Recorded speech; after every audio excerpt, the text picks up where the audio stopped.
ઠાકુર હસતા હસતા ત્યાંથી ચાલ્યા ગયા અને તેમણે આ વાત કોઈને કહી નહીં. રાત્રિ ભોજન પછી તરત જ ઠાકુરે કોઈકને ઘોડાગાડી લઈ આવવા કહ્યું. જો કે ઠાકુરે ત્યાં રાત્રિવાસ કરવો એ પૂર્વ નિર્ધારિત હતું.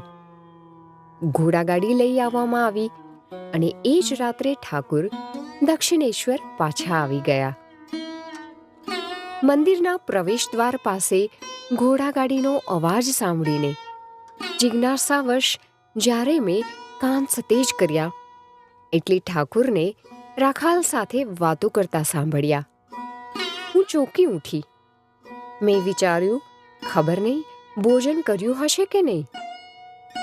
જો તેમણે ભોજન કર્યું નહીં હોય તો આટલી મોડી રાત્રે ભોજનનો પ્રબંધ કેવી રીતે કરી શકીશ? હું રસોઈ